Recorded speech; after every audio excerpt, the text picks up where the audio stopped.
Hi guys, welcome back to Sam's Life with a Husky. Sam here. Ghost is there. We are on our morning walk and it's a little chilly. Do a very quick weather forecast for you. As you can see, it is very overcast. It's supposed to get sunny later, but we'll see if that happens or not. It is currently 43 degrees and it rained overnight, if you can't tell from the pavement. So it's a little chilly. It is Sunday, November 5th, and it's daylight savings time. Like I was saying, you notice it's a Sunday morning and I'm not working. Well, my car is in the shop. I'm gonna try not to rant about that too much in this video because there's gonna be a whole separate video on that because this has been a fun fiasco. But yeah, my car's in the shop. But today we are actually talking about my hands. So you guys know that I have talked about my hands on multiple videos this last week and a half with all of the Halloween stuff. So today I figured I would tell you guys a little bit about what's going on with my hands. You can see I have the copper fit glove on right now. Yeah, there's a dog over there. He barks at us every time, but I'm happy he has a fenced-in yard. Yay! But anyways, I have the copper fit gloves on right now because my hands have been very sore ever since I did my pumpkins. Come on, buddy. Let's go. And these have been helping tremendously. So this is quite a long story, but I'm going to make it very short for you. So about 3 years ago or so, I was looking for extra work and I actually found a horse stable in my area that was looking for a stable hand to help muck out the stalls. So I have experience with that. I did it for, I don't even know, 8 years when I was younger. Mucking out stalls, guys, is not hard. But apparently she was having a hard time finding people that knew how to use common sense, basically. Common sense is basically what you need to muck out stalls. So it was about 3 years ago, maybe 4 at most. And it was a large stable. They had 60 stables and they were expanding to, I think, 70 or 80. They were making more stables where they had room. And so it was me and usually 2 other people. But because I knew what I was doing, I was actually quite faster than the other people. And I was doing 30 to 40 stalls a day. Now, granted, I shouldn't say I was faster. They had one guy that specifically dumped the buckets. We were in a pretty good enough rhythm that he'd dump my bucket, take it to the tractor, come back, and the other bucket for the other person was full. So he dumped the buckets and then there were 2 people mucking out stalls. But I was faster. And I did 30 to 40 stalls a day, closer to the 40 mark. And the other person, they did with the leftovers. I think they did it on purpose. But you never know. So I did that for a while, and probably about a month and a half, and I did about 3 weeks straight because they were so short-staffed.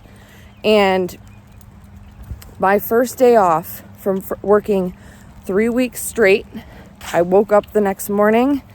I couldn't open my hand any more than that, guys, and it was swollen to 2 to 3 times the size. And that was my left hand. The right hand, which is my dominant hand, was also swollen, but it wasn't as bad. It wasn't locked in position like my left hand was, and it was a disaster. So I proceeded to call my doctor, and it was during COVID time. So they did a video call with me, and they told me to take some Advil and some Tylenol and ice it and heat it 20 minutes on, 20 minutes off. And as soon as the swelling went down, they wanted me to go to get an x-ray just to be safe.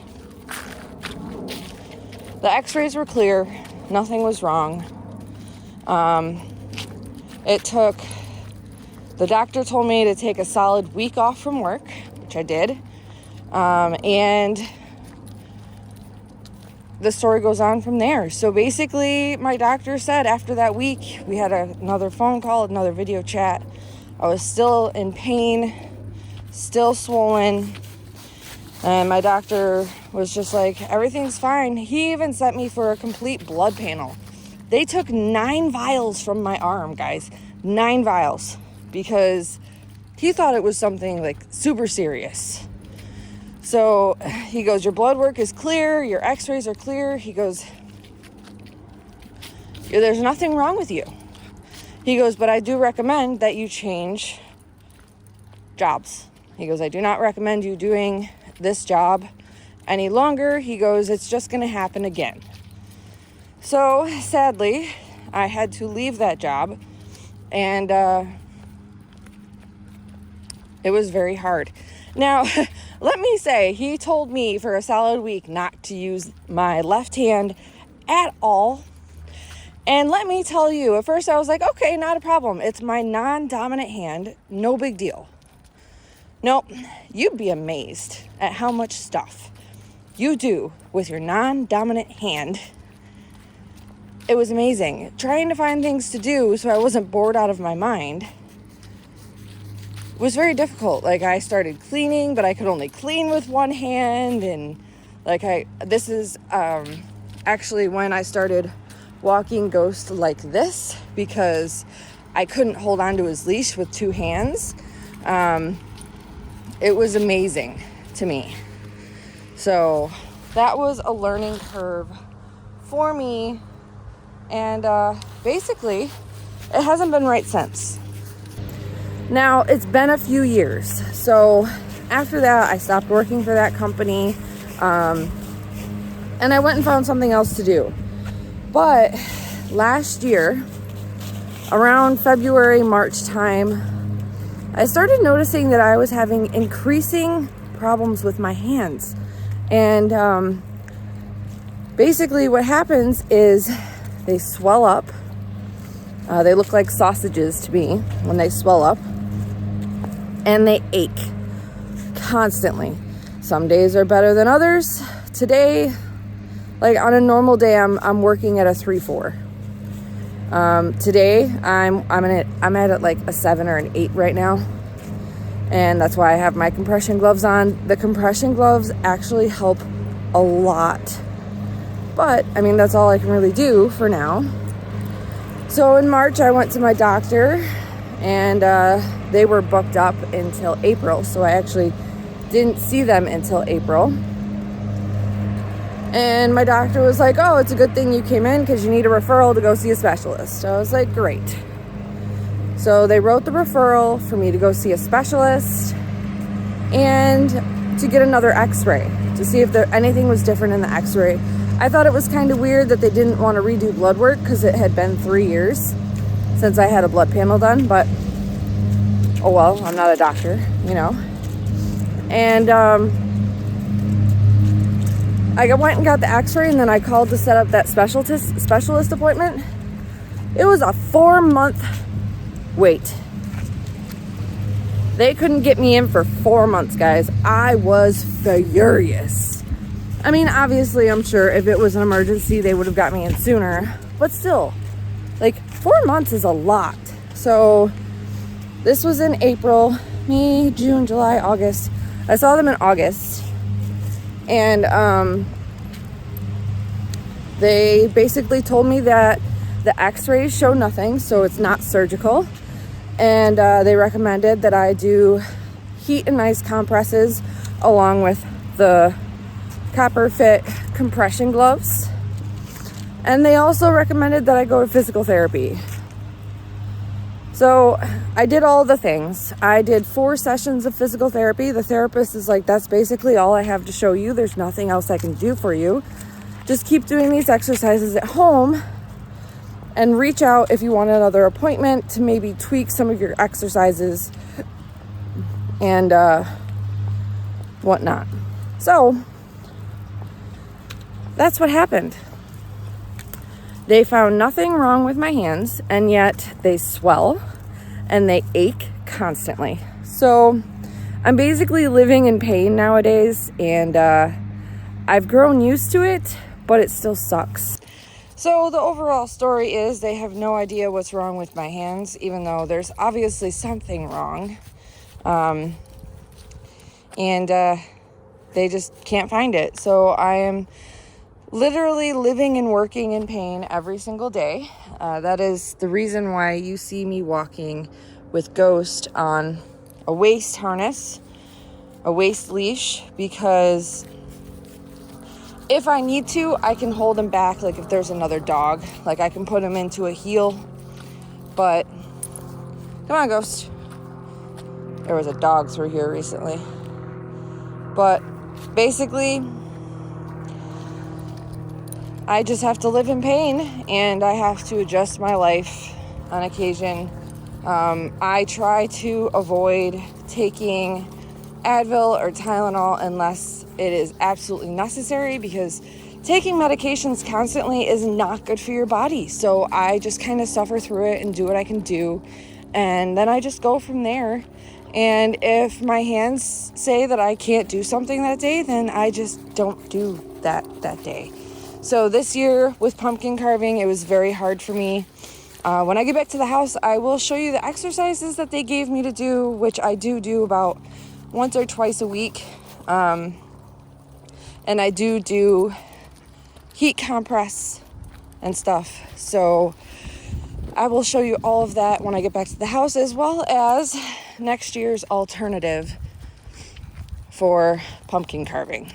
So I told you guys I would show you the exercises that the therapist had me do. So first, obviously, she had me do a heat compress. So I just have an electric heating pad that I would wrap my hands in. And then she gave me some putty, and I would roll the putty into a ball, and then I would squeeze it like this.